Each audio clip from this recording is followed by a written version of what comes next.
I'm currently reading Vitruvius's on architecture, so oldest extant work on classical architecture and Western civilization. He was an engineer under Julius Caesar, and he got tasked under Augustus to basically rebuild Rome. The very first place he starts in his work is the education of an architect. And there is, an architect was a lot more like what we would consider a developer today, or like the master builder of the Renaissance. They did everything. So yes, they drew the building, designed it. They did the engineering, they managed the finances, they chose the site, everything.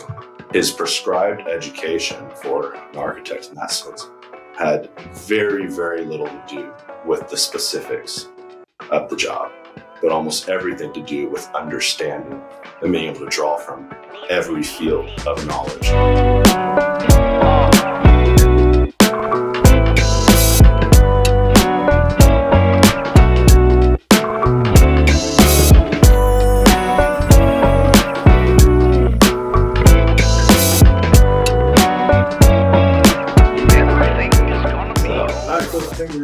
Recording it. So thanks for coming on the show, man. Yeah, thanks so much for having me. So you are building a real estate private equity company in Idaho. Why don't you tell us how you got started, why that business, and kind of a little bit about your background? Yeah.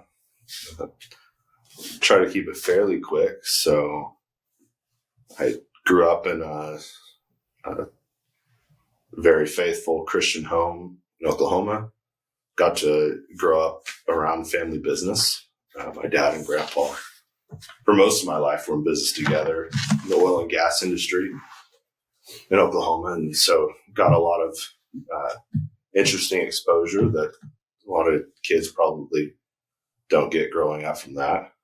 I moved out to Idaho to go to college, New St. Andrews College, where got to meet guys like you. Yeah, a few blocks down the road from here where we all ended up in town. And then while I was in school, got into finance industry, was just interested in it. And Moscow, Idaho is not really known as an epicenter for a financial market activity, but there was a small investment management company in town that I got to go work at and just learn everything from scratch. And that was a fantastic experience. Loved it. Quickly realized that the liquid public markets was not my thing at all. And that was great. I learned a lot from it. And went from there after school, knew that I wanted to do something entrepreneurially. And an element of my skill set, it's not natural to me at all, is like sales, networking, negotiation. I probably picked a terrible industry for that being a weakness to be in, but I knew that was something I needed to learn. And so I went to work for a tech company in town that was growing a team and needed salespeople, and got an opportunity to learn that from the ground up, doing software sales, and got an exposure to that world and background. And spent some time there for a few years. And in the meantime, my father and brother and I had talked about getting in business together and looking at the range of options of what we could do. Like a lot of young guys, I had experimented with tech startups and getting the next big thing going, and also quickly realized that was not my thing. And we landed on this business now. So the idea was starting with real estate. It was something we had experience and background. I wish we could talk more about if you guys want to, but something we were familiar with, that we knew. It fit our goals of building something generationally, something that takes a long time and patience to grow and do well and compound over time. As by no means a get rich quick type field, but there's a proven business model that you don't need to reinvent the wheel, and you eliminate a lot of the business risk that goes into starting a company. And so for a number of reasons, again, which we can get into, it was a good fit for us to start with the real estate business. and be able to grow different types of private equity activity. On top of that, buying businesses, investing in businesses, training founders, and it just fit for the three of us, fit our skill sets well, and how we could split things up.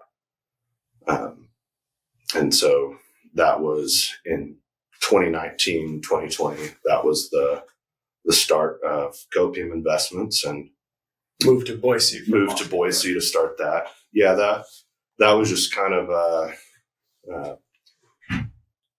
we loved Moscow, Idaho. It's great, fantastic. I mean, we're all here visiting right now for various reasons, but it didn't make sense with the vision that we had and the level we wanted to scale to one day, Lord willing.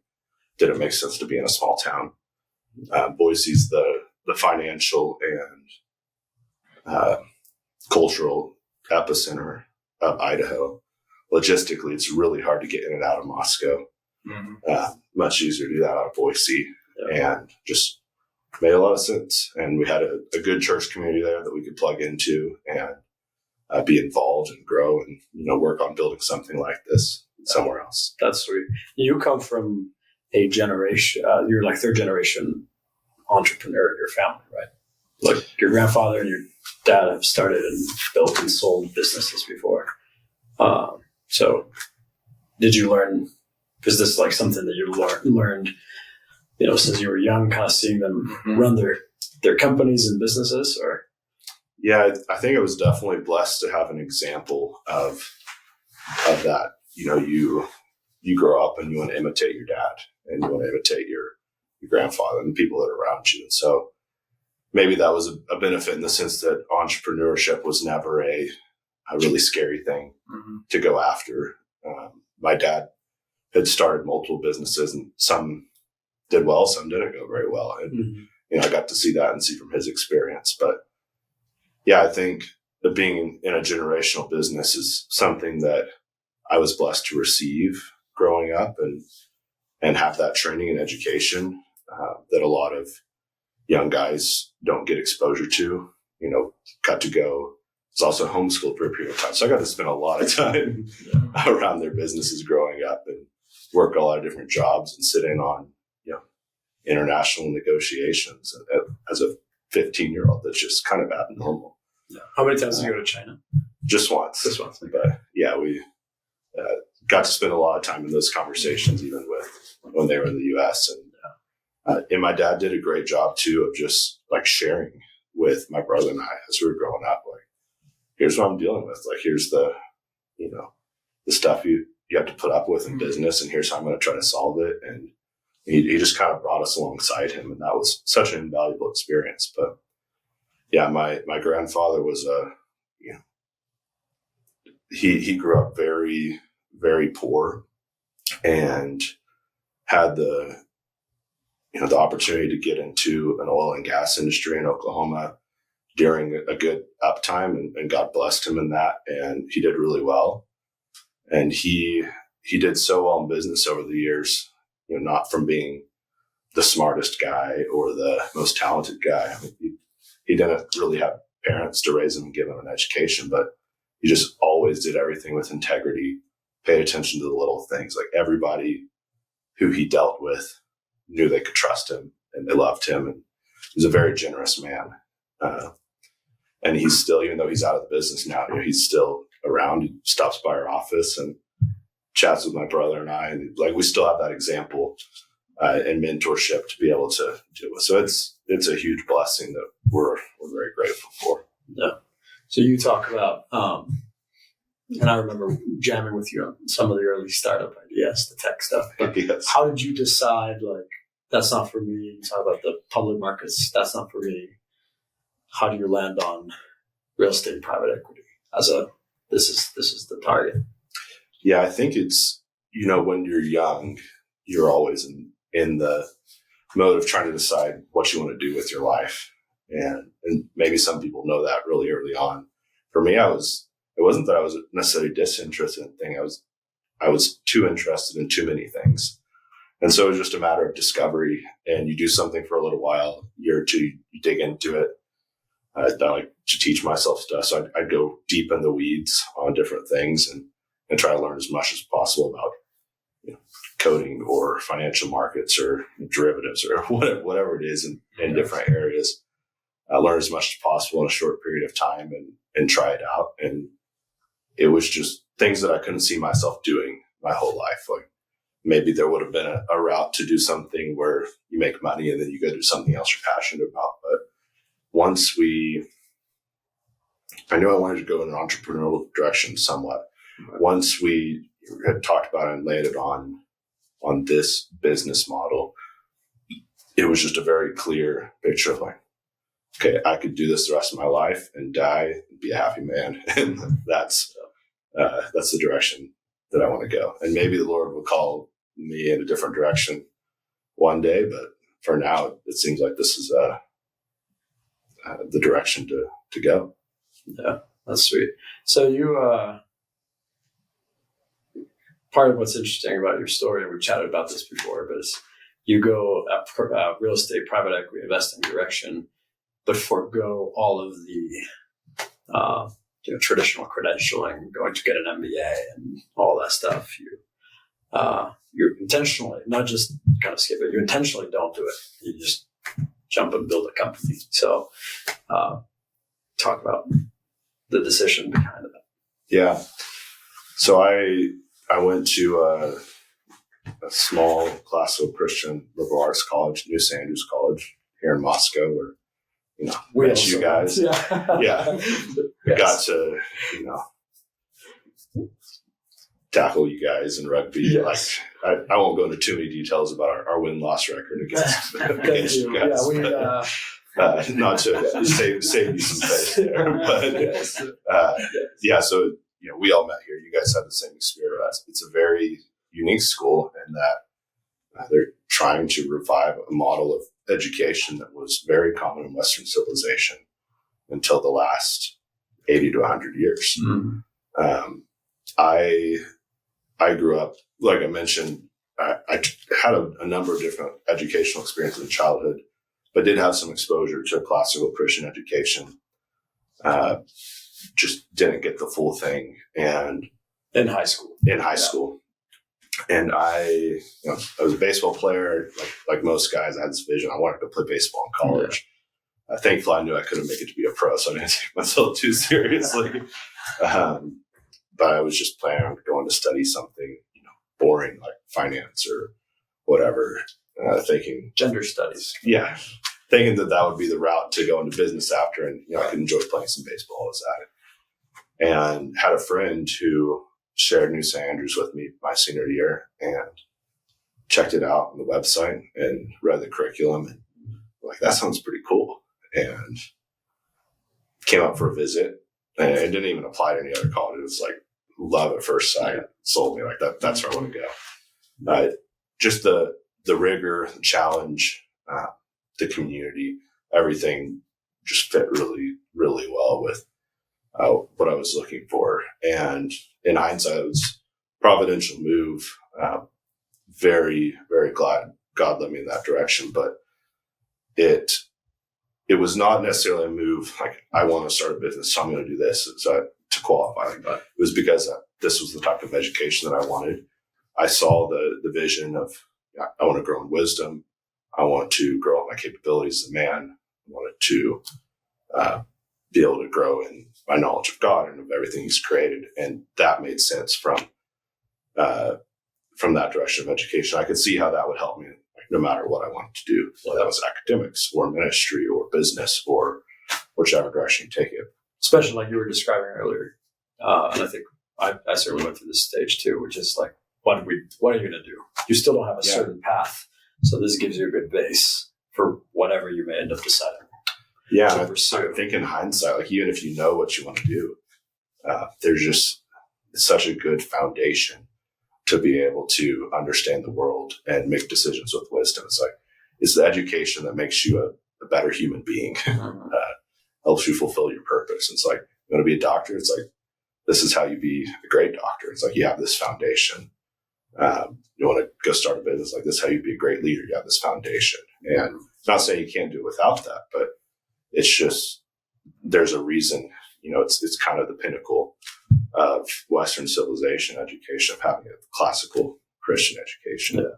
Especially now that it seems like, increasingly so, business is a cultural bet as well as just an entrepreneurial bet. Increasingly so, where whatever you're building is going to affect culture in any number of directions. And so understanding both business and societies and how the West works and how people organize themselves seems like, because they're all now very much the same. Right. There's a lot of businesses that typically were very neutral.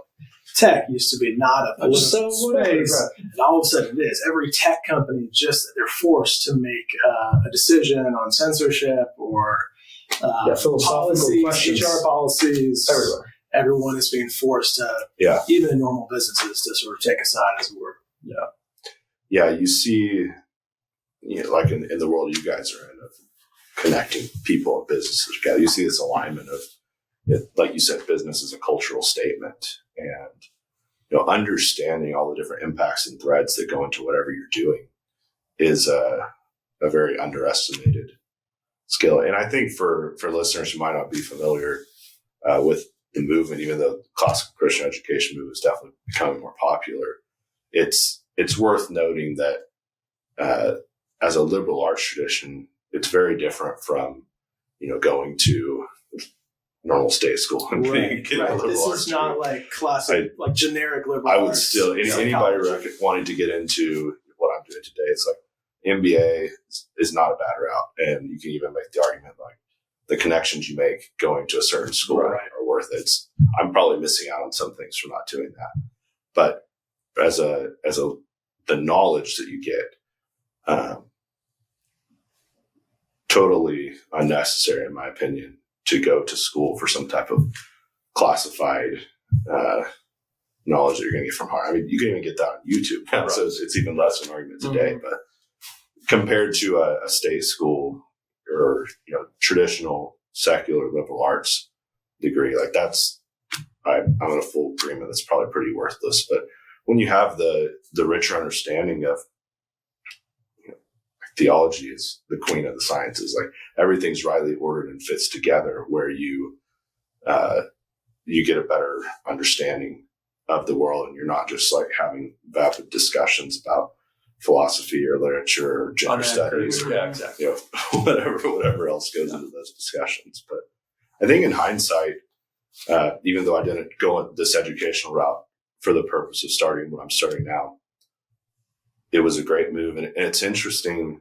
I'm currently reading Vitruvius is on architecture. So for anyone who's not familiar, it's the oldest extant work on classical architecture and Western civilization.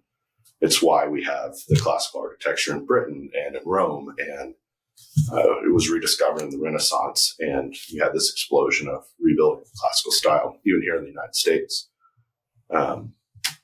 So the only documented work really that we have of that age, and he was an engineer under Julius Caesar, and he got tasked under Augustus to basically rebuild Rome. And he has this amazing quote at the beginning of the work where he's praising Augustus for this vision to create buildings that are going to be a statement to many generations to come. Here we are 2,000 years later. Mm-hmm. It's like, well, they actually accomplished that. But all that to say, he starts, the very first place he starts in his work is the education of an architect. And there is, an architect was a lot more like what we would consider a developer today, or like the master builder of the Renaissance and later Middle Ages through more modern times. They did everything. So yes, they drew the building, designed it, but they did the engineering, they managed the finances, they chose the site, they planned it out. Contractor. They were the general contractor. They had to draw on the craftsmen, everything. And so very, very similar to, like a modern traditional development type role. And his prescribed education for an architect in that sense had very, very little to do with the specifics of the job, but almost everything to do with understanding and being able to draw from every field of knowledge to be able to pull it all together into building something that was going to make a statement. Even he thought it was important for people to know philosophy so you didn't get sucked in by greed, and you had to know music so that you could understand, the relationship of different parts of a building and the harmony of acoustics, and you had to understand so many different things and draw from them to be able to do well at this job. And I think, in the private equity industry and the real estate industry, like it's particularly a world where it's very hard to distill it down into classroom practical knowledge, because you run into so many, open-ended questions, problems that you have to solve, insurmountable things. And the people who do it really well are able to kind of take a step back and span across multiple fields of knowledge and just put some amazing stuff together. And you can't do that if all you have is, classroom knowledge about a certain cookie cutter type of project that you put together over and over again. Yeah, that's awesome. Yeah, I mean, this is true even of investors that are, thinking of tech, like guys like Paul Graham or Mark Andreessen, who are, yes, their discipline is investing. They built, great venture capital firms, but their own body of knowledge, their breadth of understanding is way broader. Like intentionally so. These guys are reading and writing about every topic under the sun, just as a way that connects directly to the results or the outcomes of their VC work. And I think that does go for a lot of different callings. Like, people don't make the connection, but having a better understanding of history can make you a better businessman in the lawn care industry. Like, yes. You don't see the direct correlations between those, but it broadens your mind, your whole of understanding, like the filter that you process everything through to be able to make unique connections that other people might make. And that's also where innovation comes from. We have this conception of innovation as like this people who have crazy ideas, and maybe that does happen sometimes, but most innovation is drawing from something that works somewhere over here in one part of the world and replicating it somewhere else. And so the more copious you can be in terms of understanding as many things as you can about the world, you're going to be a more innovative, creative person because of that. Yeah. I'm reading, I was just telling you at lunch or somebody earlier today. Maybe it was last night, but I'm rereading a Napoleon biography that you recommended. And early on, it talks all about his schooling when he's sent from Corsica to France, and very interesting to read the what is the structure of the curriculum is. Basically, there's fencing, and then there's fortifications, one of the words that comes up, but also dancing and music and but then mathematics and philosophy, Latin, obviously. And then Andrew Roberts, the author, quotes one of it's basically like the motto or the slogan of the school that he went to. I won't try to pronounce it because it's in French. But the slogan, the name of the school, but the motto is something like, for a young man, history can be the tutor of morality and virtue. And it's very interesting as that, again, it's history, morality, virtue. All these pieces end up shaping someone like Napoleon to go conquer Europe, by having music and fencing and flute playing. In his high school list. He was, there's apocryphal stories of Napoleon, like with snowball fights, like organizing the other kids, but if you look at the historical documents, it sounds like he was kind of just the kid who was off in the corner reading books. He was just very, very widely read. Even as a teenager, he came out of Corsica, so he didn't really have friends in France. He was kind of an outsider. So he was kind of the guy who just read a bunch, and they had just this high level of confidence to come in and tell people what to do. But to your point, I think that's a very common factor. If you look at what arguably the best venture capitalist, Andreessen, the best traditional investments like a Buffett, Munger, Napoleon, all extremely widely read, because they are pulling in those different elements across the board. They're not just focused on what has been done in a single field. Yeah. You brought up Buffett. He's an avid reader.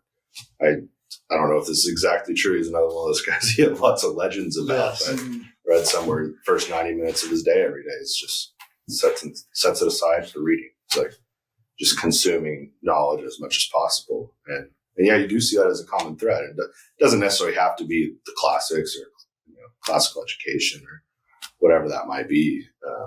It's just kind of a more fundamental habit of reading and ingesting knowledge. But to tie it back into what we were discussing, I think that proven model of the last 2,000 years, 2,500 years, that's what's turned into the body of classical Christian education.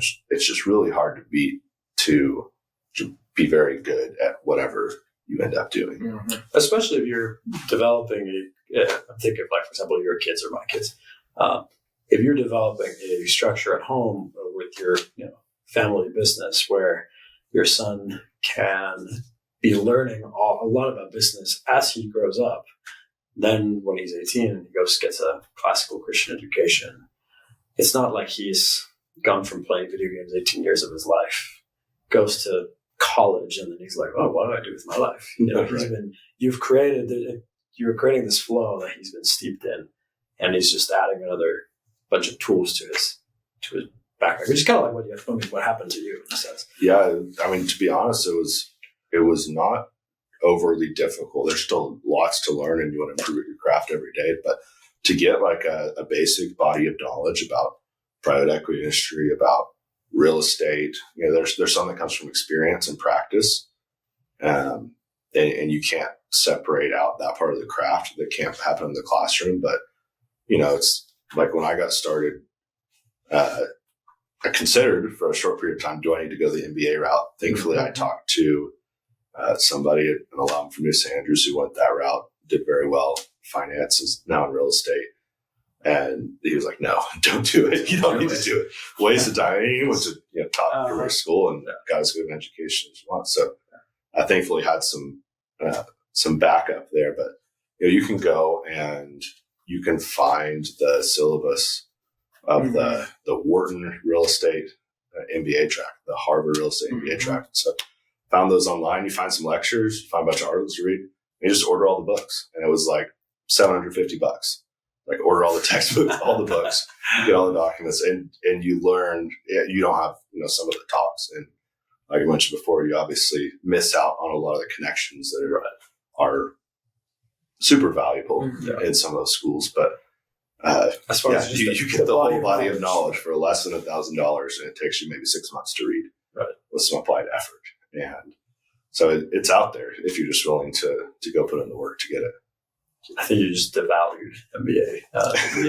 We'll clip that. I mean, they put their lectures out for free. It's just most people are. No, they do, and I think most people don't take advantage of it. Right. A lot of people would say, at least traditionally, that the connections actually is worth hundreds of thousands of dollars in these years of your life. But as the quality of institutions, like educational institutions, is degrading, and admissions and all of those things, it feels like that value prop is starting to decay. Yeah, and even just the cultural direction too. I think you'll see more and more talented people. You already have.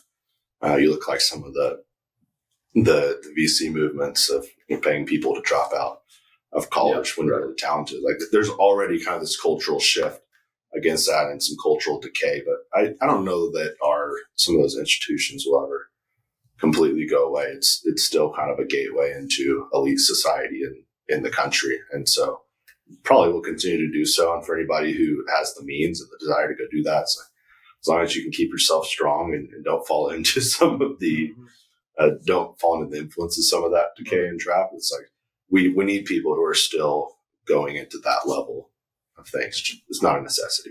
You can also do what one of our mutual friends here did, which is build a very, very, very successful tech company with only a liberal arts bachelor and master's. And then when he's about to sell it to private equity, they're like, we kind of need you to have an MBA to look credible. So we'll pay you to go to Wharton after you build a $100 million company or whatever. That is another way to do it. Yeah. And then they're like, all right, we go to Wharton, get the paper. Okay, now you're official. Just imagine walking in with all your Wharton undergrad class. I was like, what are you going to do?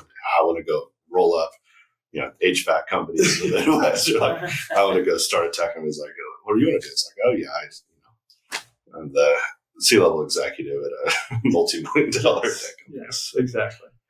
Yeah. So part of your thesis, though, your business thesis, is obviously just the real estate and the private equity, but it's very much tied to Idaho. So why don't you talk a little bit about how that developed? Yeah. So if this is a topic anyone's interested in, I did a more of a long form write up on this thesis on our website. We'll put it on the stick show it in notes. the show notes or something. But before I moved up here to college, Idaho was never on the radar. I mean, if you're in Oklahoma or Texas, much of the South, Midwest, like you want to go to the mountains, you go to Colorado. And as much as I love Idaho now, it's hard to beat Colorado mountains. Yeah. So I'd never been to Idaho, was never on the radar, knew nothing about the state. Came out here, and I was here for about 8 years before we started this business. And over that time, even though I didn't come with the intention to stay, fell in love with the state at a personal level. And, Lord willing, we're probably not ever going to move away now. And so that was the personal movement for me. On the business side, I think we're seeing this broader trend where you have people starting to group and realign themselves based on political, religious, moral values. And you have certain states, and this even happens to an extent some within states, but you have certain regions where they're heading in one direction, certain regions where they're heading in another direction. And it's becoming increasingly divided in many places to where has a huge impact on your quality of life if you're not in the camp that you align with. So there's this national trend of like sorting. It's easier for people to move. It's becoming more important for people to move. More people are moving, and I don't see that reversing. And so at a business level, especially starting with real estate, but I think this is a question you ask with any business. You're going to put yourself on a path of economic growth. And whether that's a local service business or a tech company where you're not regionally constrained, or some type of service where you're not regionally constrained, you want to be in an industry that you expect economic growth. And the best way to succeed in business is to be able to ride those tailwinds. And like nobody that's not trying to deceive other people in an investing world claims to have any certainty about what the future is going to hold. But at the same time, like we wake up every day and you have to make some type of bet on the future. It's like, what are you spending your time on? It's like, well, you're making a bet on the future that's going to have a certain outcome, and it's going to do that. So you can't avoid, especially in business, you can't avoid not having some type of thesis of where the future is going to head. And so there's guys like David Bahnsen. I've heard a very simple definition of economic growth that I like, and it's just population plus productivity. It's like you can grow in people, you can grow in productivity. It's going to equal economic growth. You can have growth in one or the other, and you might still have economic growth or kind of stagnation. But if you can put both those together, that's the key for economic growth. And that's what we saw for the United States in the 20th century that led us to become a world superpower. Lots of people, lots of increase in productivity. We don't see that everywhere now. In fact, we just had our lowest ever population growth in the United States, and that's getting lower every year. It's happening around the globe. And so I think it becomes even more important to try to position yourself where you're going to be in the path of growing of economic growth, whether that's increase in population or increase in productivity. I happen to believe that Idaho's in a unique position to be leading the category in both. As a state, we have many, many desirable features. I tell people all the time. We will edit this part out. Yeah, I'm not going to insult Texas, Oklahoma. It's like that's my roots. I love that, but I tell people all the time, like Idaho's Texas with mountains. Yeah, Oklahoma with mountains. So we've got that Midwest hospitable culture that people like. We have conservative, business friendly politics. It's just a nice place to raise families, but you combine it with the natural beauty that's just unprecedented in other places. It's like, if Colorado could just sort out the cultural thing, it's like, and, stop having everybody smoke weed on every corner, like they could do the same thing. Lots of good people in Colorado, so no insult there, but it's like, we've just got this unique combination of great natural beauty, lots of resources with a great culture and people. And I think we're heading in the right direction. We're not losing in Idaho. And then you look at other factors, like we're just uniquely positioned to be a very easy exit from Washington, Oregon, one of the easiest exits from California. Right. It just has a lot of things playing in its favor. And specifically on the real estate side, it's one of those businesses where arguably more than any other industry, you have to put yourself in the position of economic growth because it's regionally constrained. It's very locally constrained. Right. And you look at like people who bought real estate in California in the 1940s, 1950s. It's like you could have been the dumbest operator on the planet and become a very wealthy person because you put yourself in the path of extraordinary economic growth. And so that's a very important part to our thesis of just we're going to own real estate, we're going to own businesses, we're going to have an outsized exposure to whatever economic growth is happening in the regions that we're in. So we need to try to be as smart as possible to position ourselves there. I'd say one more thing about Idaho that I've not necessarily written about before, but this starting to become more of the thesis is that it's both a great state to invest in. It's also a very feasible state to have influence isn't the right word, but to sway the markets, to have a big enough portfolio to where you can maybe own 2 or 3% of that's not that ridiculous Of the state's yeah, real estate portfolio. a $5 billion portfolio buys you maybe 3% of Idaho. Right. It's not that unrealistic. I mean, we're as a population, we're like a quarter of the size of the Dallas-Fort Worth metro. And so it's The whole just state of Idaho is the whole state is like of the Dallas-Fort Worth metro. It's like, Wow. It's I didn't realize that. That's nuts. it's both a strategic location and a very feasible state to go after. And so, one of the things that we'd love to do in the future is be able to build a portfolio to where we can basically index the state and really just try to build something around that economic growth that we expect Idaho to have. Mm-hmm. And you can't do that in most places. It would be harder to do it in a single city in some cases than it would be for the entire state of Idaho. Yeah. It's just a lot more feasible because of that. Yeah, I think, correct me if I'm wrong, but I believe by percentage, Idaho had the biggest population gain, or one of the largest population gains of any state in the last 3 years. Just by Depending on exactly how you sort it, like Utah's right up there. right. Florida and Texas are up there.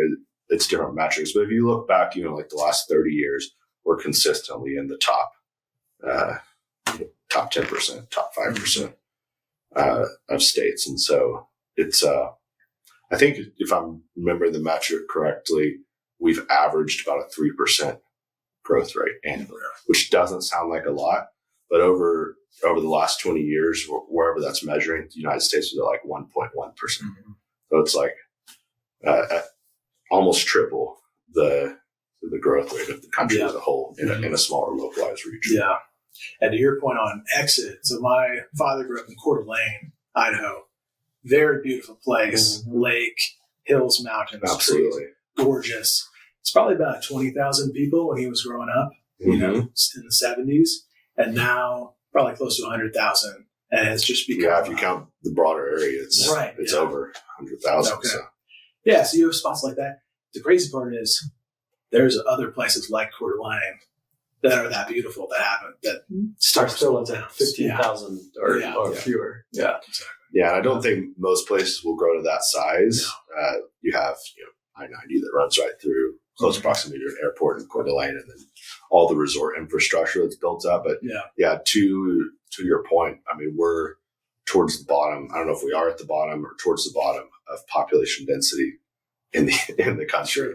When you look at the amount of land we have, and that's even if you exclude all the federal public lands, we have so much room to grow. and the natural resources to be able to take care of that growth. And so and it's not just about population growth. I think we also have an extraordinary productive population. Like the people who have moved into Idaho in the last 5 years, especially those who have been refugees from the other state, are some of the most motivated people you're going to meet anywhere. And that's raising families, building businesses, getting involved in politics. Like we've got some serious firepower that's moving in a good way.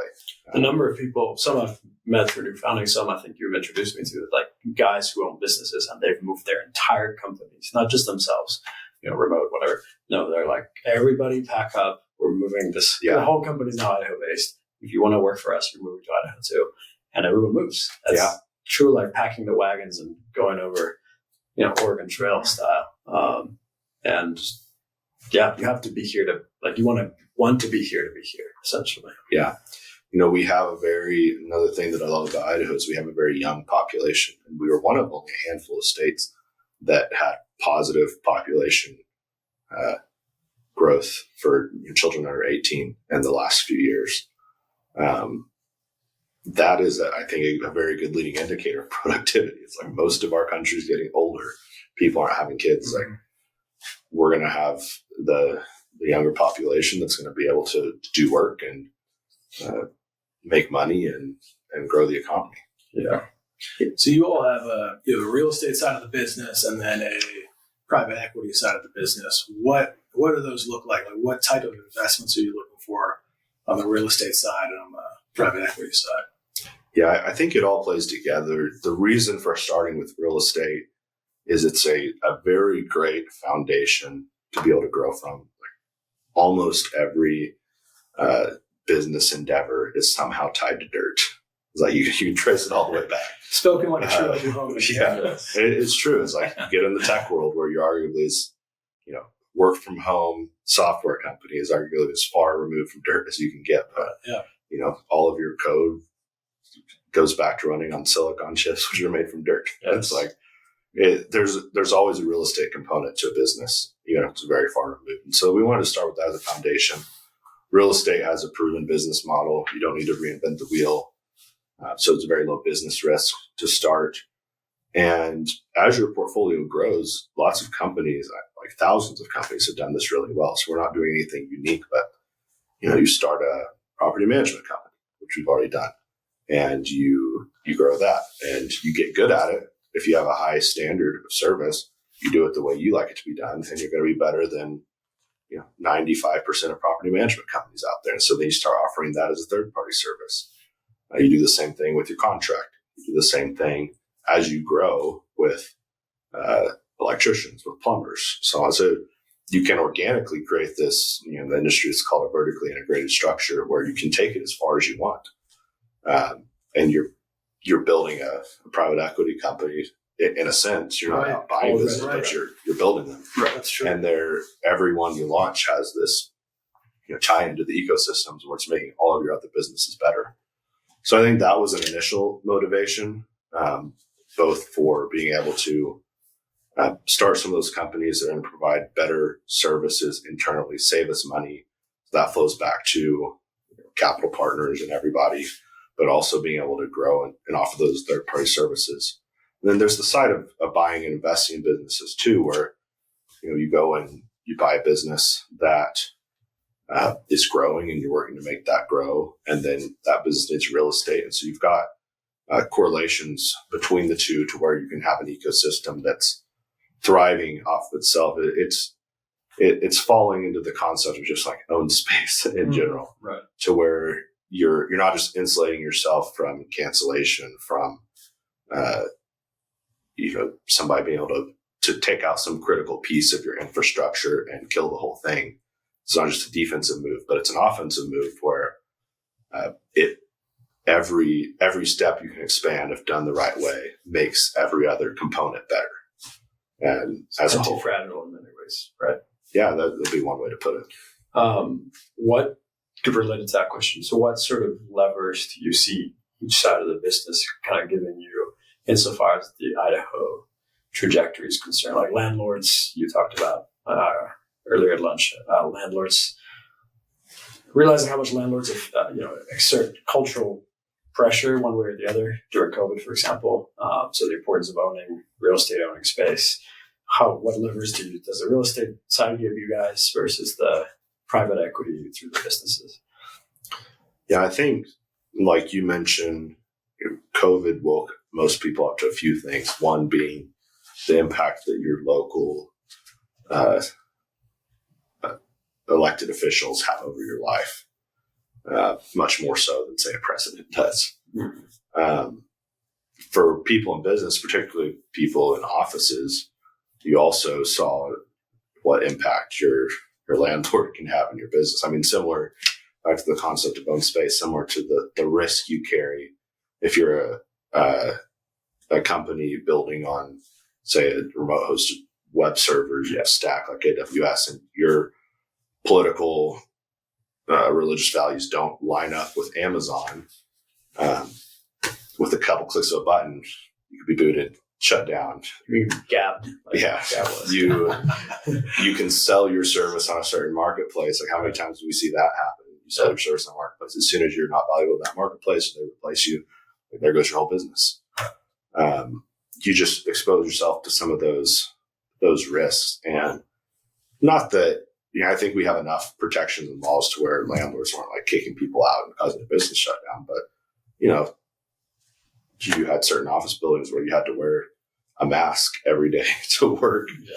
Like 2.5 years into the COVID pandemic, because your landlord happened to be a big New York City developer and decided to make that a big piece. I mean, not to get into naming too many specifics, but recently had a situation locally for us with a mall shooting where it's Idaho. Everybody carries guns, but the owner of this property was out of state, big city, against guns, had no security guards with guns, and there was nobody to, the security guards were useless in that scenario.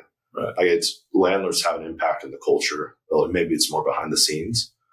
I think on the business side, it's more of a direct cultural impact, because you have employees that you're taking care of, that you want to position them to take very good care of their families, and somebody's work environment is going to bleed into their family life.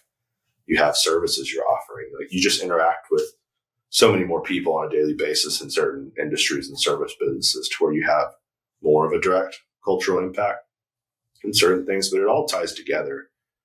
I think in terms of building culture and having influence, it's not like a militaristic type of strategy. It's more just operate in a way, for us, it's operate in a way that honors God every day and treat other people that way. And the culture building, the influence is going to flow out from that.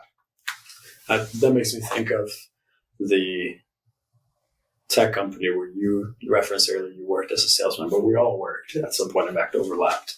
And just how, for people not familiar with that little story, small tech company here in Moscow, Idaho, grows from a handful of people to when we were there, when you were the last one to leave, 600 people or so. Yeah. But when we were all there, it was, 300 people. And owned by Christians, conservatives, and employing the same people. And so they're small city. They have to pipe in the money from outside. That money gets given to employees through paychecks and such. And then those people invest in businesses and companies and churches and kids' education and all that stuff. And very quickly, a business ends up creating culture very rapidly. 2 steps removed, second order effects, with almost no. Like, you don't have the business doesn't have to make that their mission through their employees. Very quickly, they can affect that change. Yeah, it goes beyond that too. Like, again, you get to a certain scale in real estate. There's a reason a lot of politicians have overlap with real estate, because it's a very political industry. Yeah, and you have you just build wealth in general, and you're going to have political influence. Like, it extends beyond that, but I wouldn't want to phrase it in such a way like to make it seem like that's the end goal. I think it's Right. It's the focus on operating faithfully on a daily basis, being patient. Again, it's like we might not get there for 30 years. I might not see that in my lifetime. My children might see it. That level of influence, but you take a small step each day in that direction, and people underestimate what can happen over an extended period of time. Yeah. So you mentioned your dad is a strong operator. How much do you guys think about investing kind of from the pure investment side? Again, kind of like a Warren Buffett type of thing, where you're reading the numbers, where you're looking at the business from a numbers perspective and making those investments in the portfolio versus like an activist investment style where you're going and operating the companies. How do you guys think about that? Yeah, we are definitely more on the opportunistic or value add end of the spectrum, because we do care a lot about operations. And it's one of the great things about private investments compared to the stock market. You can't even buy a small microcap stock, and maybe you can do some shareholder activism if you have a big enough share. Maybe you get a board seat, but you can't jump in and start making sales and fire people and hire certain people and move the business in a certain direction. In the private markets, you can do that. It's so many instances. Again, this is not any type of novel game plan. Lots of people out there do the same thing as we do and do it really well. You have a lot of control over the future of your investment. That's something that we love. So there's a financial element to it.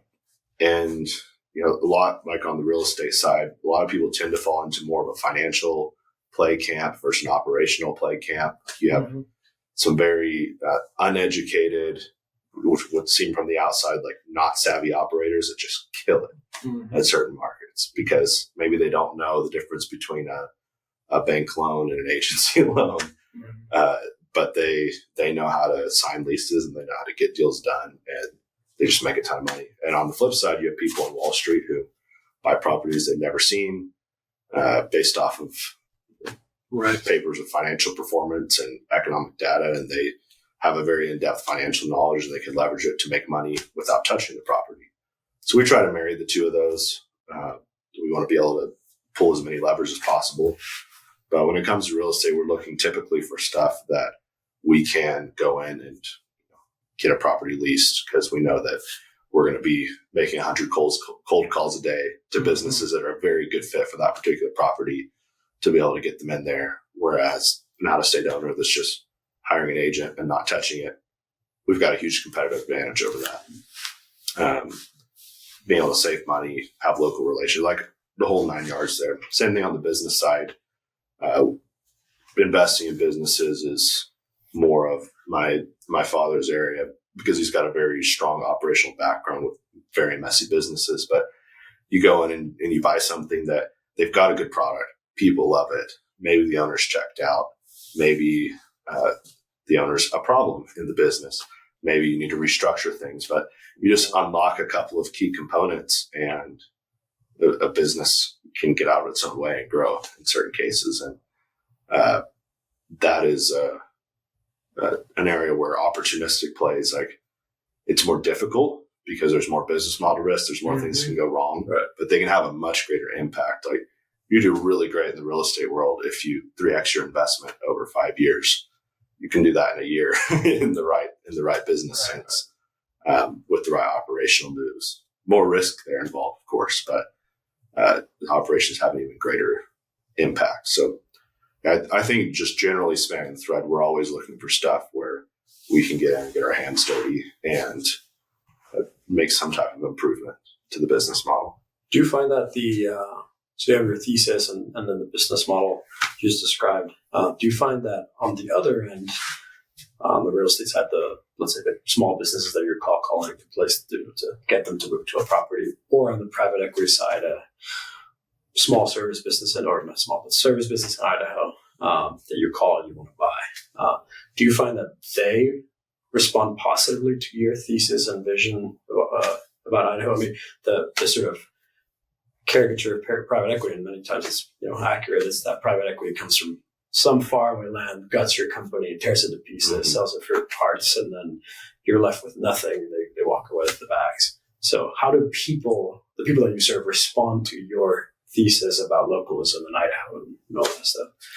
Yeah, sometimes positive, sometimes maybe indifference. I don't think we've had a lot of negative reactions, but we try to lean into the fact that we're a family business. We're long-term owners, so we don't fit a lot of the typical stereotypes of people trying to leverage and make a bunch of money. And so if an owner, whether we're buying a piece of real estate, buying a business, trying to lease a real estate, if the counterparty cares about that type of thing, it definitely helps us.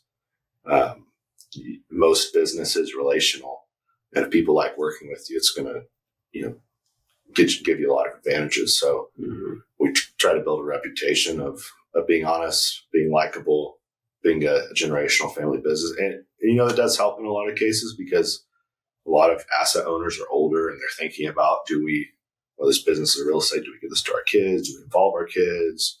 So I think there's a good point to connect on there just in doing business with Idaho in general. But a lot of people, which I understand, just want to get the highest price, and that type of thing doesn't matter. And what about LPs? I think that's an area where when you're looking at capital partners, values alignment is very important.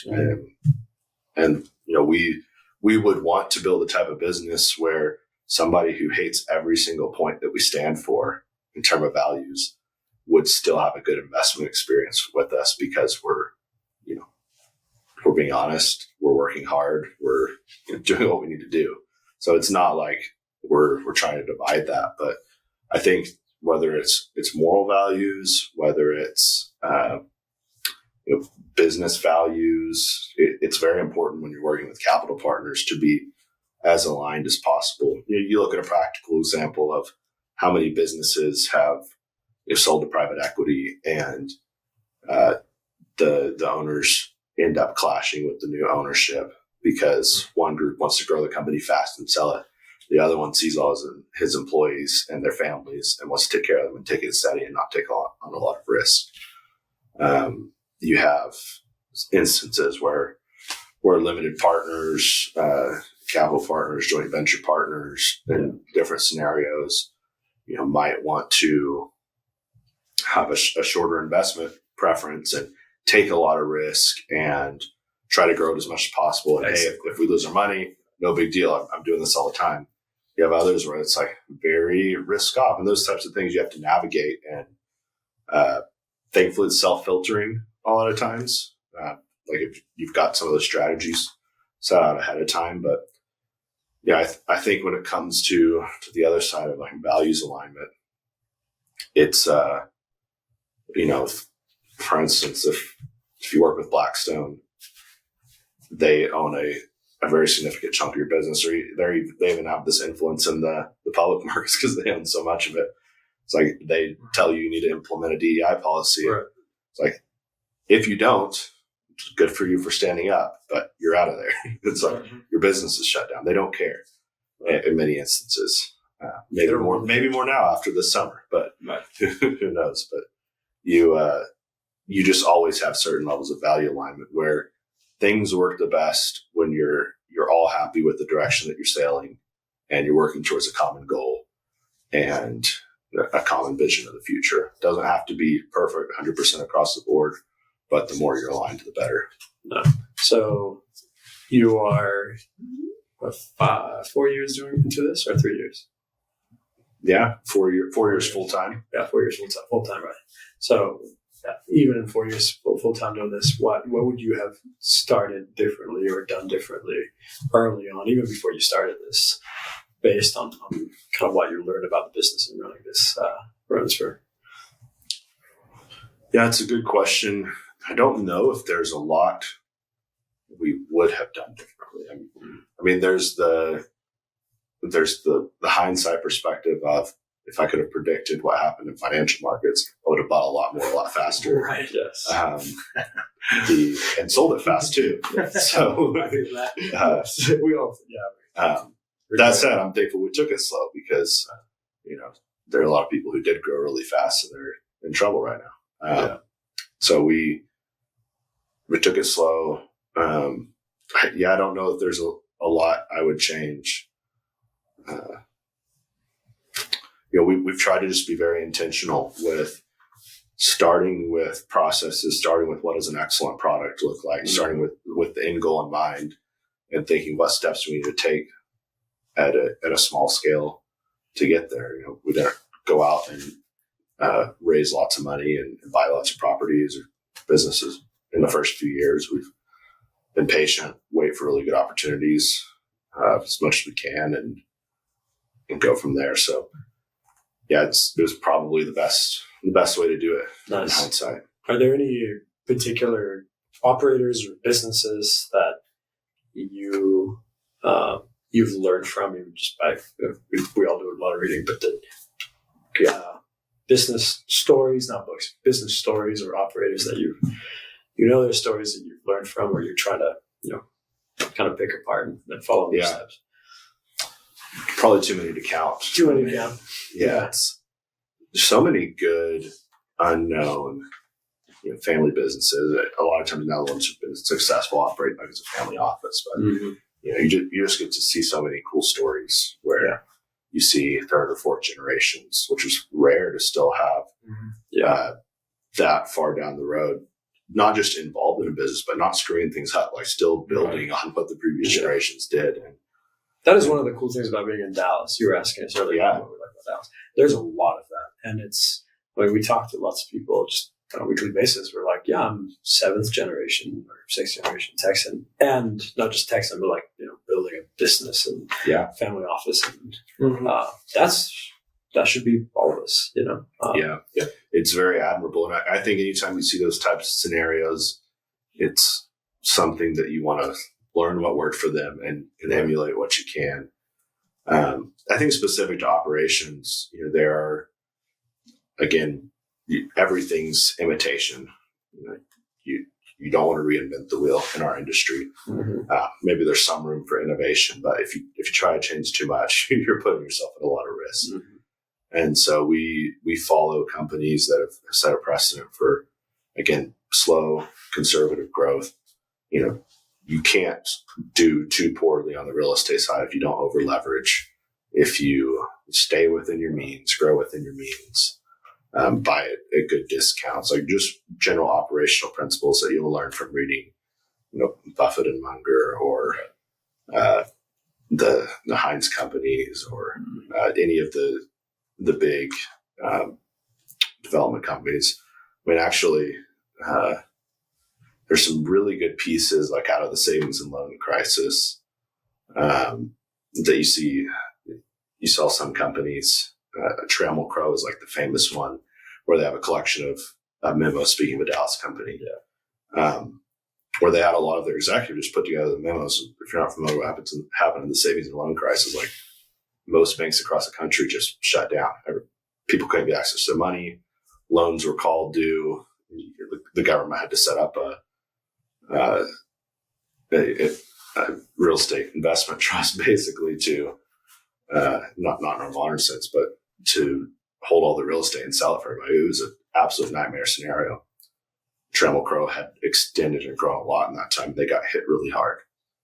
And you just read through some of the lessons in that moment of pain. Like, thank God that they had the foresight to write it all down in that moment of pain. Like C.S. Lewis talks about grief being a window into the clearest insight knowledge. Like, they were certainly feeling some grief in that moment. Grief observed. Yeah. Real estate edition. That's just like, that is a very poignant, like, just, you could read that in and of itself, read those memos. It's like 20 pages or something.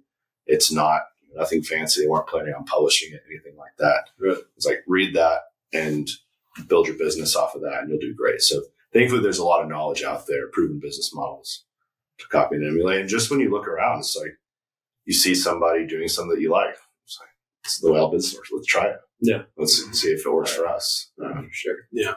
Yeah. I think in terms of generational faithfulness, you see, there's one path to say, okay, there's just so much money and that money ball is just still going.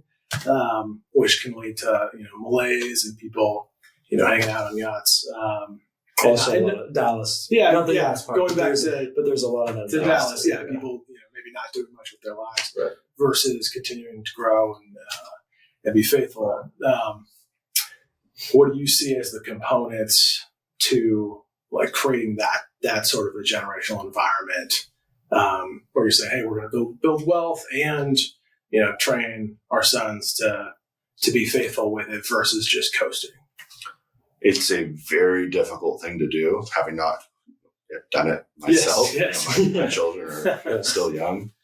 But you just look out at the world and it happens in only people are successful in a small percentage of the cases. So I think you have to go into it with the mindset of like, this is going to be very difficult to do. I'm going to trust God in the way we raise our kids that, some of it's going to be out of our control. But one thing that was, we were not like absurdly wealthy by any means. But even in like a family business environment where my dad and grandpa were, I was really grateful that my father always told me, he's like, hey, if you want to come work in this business one day, it's like, we'd love that. That's great. If you don't, no big deal. Like, I want to support you in whatever you want to do. And I think that is just from my own experience, that's a really big piece is you don't want to put the burden on your children to, I'm building this for you, buddy. Like, this is what you're going to do. You will take this. You will take this. Like, this is my life. This is yours. No choice. That said, I think there's also an element that's missing in our culture of the responsibility of children to build on our parents. Like, well, a righteous man leaves an inheritance to his children. Yeah. Which assumes that the children will want to receive in some fashion. Yeah, you look at most cultures throughout history, and the oldest son had a responsibility to take over the family farm and grow on whatever you're doing. And you read like the Old Testament and how important it was for specific pieces of land to stay within the family ties. And we've lost a lot of that in our culture, like the expectation of responsibility. So I don't think it has to be, I'm building a particular business. My kids, like if one of them doesn't take that over and run with it, it's a failure. But I think if you raise your kids, whether you have a business or not, whatever, inheritance, knowledge, money, culture, whatever you leave with your children, we've lost the concept of a responsibility to build on that and grow it. And that's a really sad thing in our society. So I think when it comes to businesses, like that's what's so admirable about some of these families is they feel that responsibility. Like, I've been given a lot's expected of me, a lot's required of me, and doesn't have to take it in the same direction. Like, you look at an example of maybe you have blessed in business and you make a lot of money, and you have a child who's very talented academically, and they go become the next Tolkien or Lewis, or find some amazing scientific discovery that they wouldn't have been able to do without the financial backing of a parent that had done well and was able to support them. Like, that to me is someone building on their taking what they've been given and running with it and being responsible with it. So it doesn't have to fit into a cookie cutter mold. But I think maybe to answer your question, again, I don't have it all figured out. I don't think anybody does, but it's just creating an environment where we're going to give our kids a lot in terms of education. Lord willing, building a business that will be something that they can be involved in growing up, maybe multiple businesses or something like that. If they don't want to, though, it's like whichever route they do go, there's an expectation of a responsibility to build on what we give them in their education growing up and whatever they take on. So there's no slacking. Right. Is the expectation. That kind of ties back to liberal arts where we started, which is even if, let's say, your son doesn't end up working in any of these companies that you're building, the fact that he's grown up in a home where these companies aren't being built and you're involved in them, at least seeing them built, will shape him for whatever else he does, whether it's being a doctor, being a pianist, or whatever he decides to do. Yeah. Just by mere fact of sort of absorbing all of this as from his environment, which is in ways, I mean, it's not fully the liberal arts, but it is similar to the liberal arts approach of just soaking up all these different things, regardless of what the actual end career vocation may end up being. And I think there's also even like a cultural generational mindset that we see an opportunity to build businesses and build opportunities for all of the kids in our communities to be able to go work for a really great company and the talented ones, be able to go run a company in a society environment where you have lots of businesses that hate the values you're being raised in. You have lots of businesses that don't push towards excellence, that promote mediocrity. You have a culture that does that. And so, for anybody raising their kids to pursue excellence and want to do something great, like it's important that people you don't have to be an entrepreneur. Like it's important to be creating those own spaces where they have an outlet to go and pursue that. Yeah, like if you know your son is very competent, your daughter is very competent, would you rather have them go work at a stagnant corporate bureaucracy or a very well run, still multi-million-dollar business, but that's nothing particularly fancy, not, on the New York Stock Exchange, for example, but where they will be able to really shine, drive growth, affect their community in a good way. Absolutely. Yeah.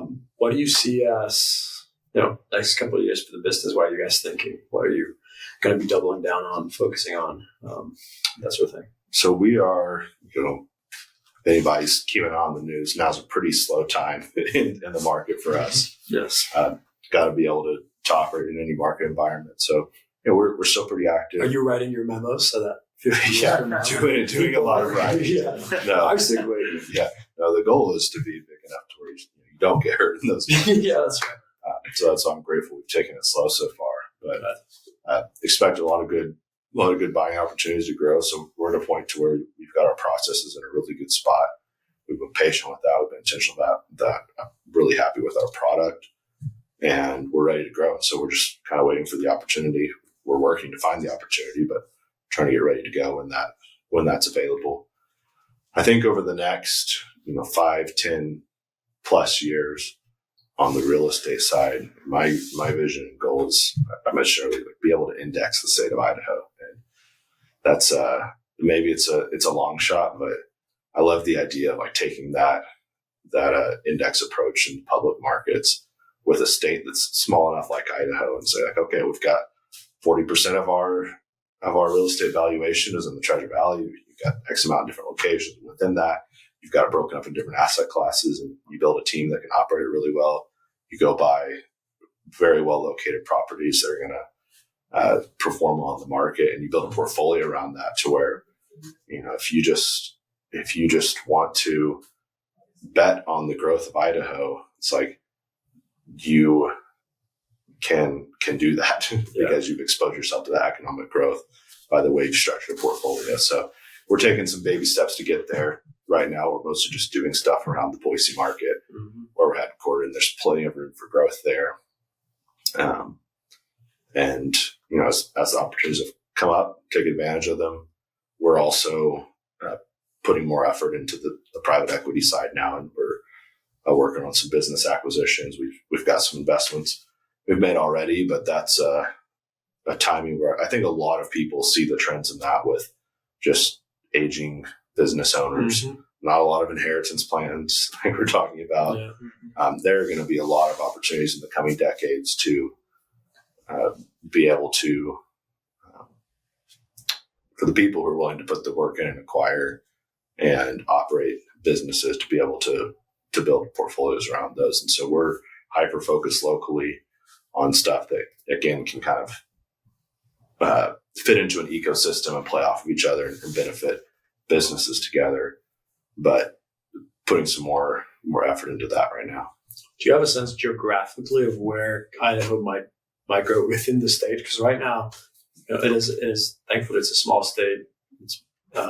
It feels still light. There's a lot of growth, but I can kind of think of Moscow, Boise Metro, Coeur d'Alene, maybe McCall, but it's still super, super small. as like places where people are, and everything else is like 5 to 10. I think we have. Yeah, it's a good question because for anybody who hasn't spent time in Idaho or any of the West, really, it's all this way. It's like you can drive 3 hours and not see a town. Yeah, so you can't do that in Texas or Oklahoma or really anywhere east of Denver. Maybe someplace in Nebraska or the Dakotas, but you've just got small towns everywhere because it's been settled. We have so much open space, and our populated pockets are spread out, similar to Wyoming, Montana, Eastern Washington, Oregon, same dynamic. So I see Idaho from a practical perspective as 5 population buckets, and these are pretty big markets. But you've got like the Treasure Valley, the Boise metropolitan area where we're at as the biggest. We're pushing 1 million people in, so we're a very large percentage of the state just in that one area. You've got Coeur d'Alene kind of anchoring North Idaho. Mm-hmm. You've got Twin Falls sitting right in between Boise and Idaho Falls, and you have the Idaho Falls, Pocatello. It's pretty spread out, but you have another big population center over there. So you've got like 3 along the bottom of the state, 1 up in the Panhandle. And those are our major population areas. And then I'd lump as a 5th category our resort towns because we're a mountain state. You've got Sun Valley, obviously, tons of money there. Very important location for influence, fundraising, for political reasons, certain things. A lot of influence there. You have McCall, which is a little bit below Sun Valley, but still a very important resort area. You've got like Sandpoint north of Coeur d'Alene. So I think all of those towns are going to have similar drivers, even though they're geographically spread out. They make a lot of money in tourist industries, and people own their 2nd, 3rd homes in those locations. So the economies are very similar in how they function. So, yeah, we think of it in those five buckets, and I would expect Idaho to grow around those areas, but you never know. Like Riggins is a cool place. Maybe a bunch of people pick up and decide. Not a lot of space between the mountains and the river. You're Riggins Maximus. Yeah, that's right. You can go up on top of the mountains. There's plenty of room. Hell's Canyon, baby. So, yeah, probably going to grow around those centers of population. That's cool. Yeah. It's been a while since I've been up to Sandpoint, but it is one of them. I think I've never actually been in the summer, but in the winter, even just in the winter, it's just incredible. Absolutely gorgeous on the lake. You can go up a little bit. Amazing skiing too. Priest Lake. Yeah. I mean, you just have so many amazing natural resources. Mm-hmm. Texas with mountains. Texas with mountains. It is true. There's a lot of similar vibes, but with mountains, which we don't have down there. Isaac, if someone, kind of tying it all together, but if young guy from your church comes to you and is like, hey, I want to start a business, or let's say a younger guy. A younger guy. Yeah. Since you're 55. Yeah, exactly. No, you're not even 30, 28. Yeah. 28. So 27. If an 18 or 15-year-old guy comes to you and is like, hey, maybe they have some liberal arts background, classical Christian school background, but maybe not. And they ask, like, why should I go do a liberal arts education? What would be your, rapid fire sort of like, here's why? I mean, if it were a very short answer, it would be like, do you want to become a better human being? Mm-hmm. So yes. But I'm biased with that. So I think it depends on what you want to do. There are very, very few instances to where it probably doesn't make practical sense to pursue that education from the undergraduate. Doctor. I think it's actually a great fit for a doctor, but maybe certain even more specialized roles in that. Like not everybody can afford to be in school for 10 years. But yeah, most of the time it's just, do you want to grow in wisdom? Do you want to grow as a human being? And I think if the answer is yes, everyone should pursue it. I think there are very few education offerings right now. Lord willing, a lot more in the future, but fit true to that vision. New St. Andrews being one of them. Hillsdale College seems to be another good option for a lot of people. Been around a little longer. As kind of a side note, both of those schools don't take any kind of government funding. And so it allows them to stick true to that vision because you don't have the strings attached. But I recognize it's not a fit for everybody. It's not going to be a choice to everybody. The schools don't have the capacity to take everybody. So it doesn't work that way. But I really don't think there are very many instances where you won't come out better on the other side going that route. Yeah. I'm a huge proponent. Another kind of rapid fire question. So I asked you earlier about books and stories of like founders and companies.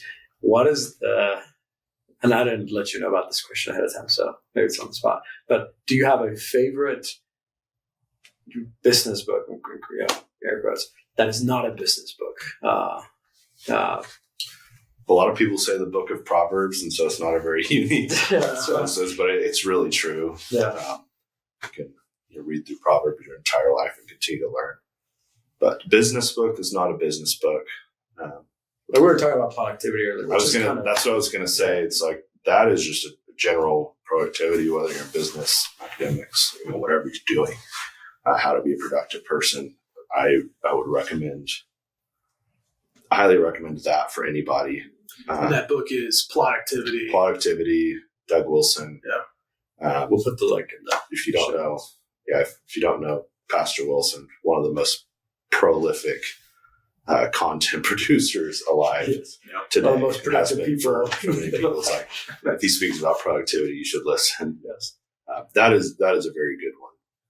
In terms of single books, I just enjoy studying, old stuff. The older the better. And I think the more you study across different fields, you're going to glean insights that help you in business. But I can't really think of any other single instance. You like Xenophon, right? That's a good one, but that's kind of a business. I mean, it's more, economics. It's like, how do you run your household? Yes.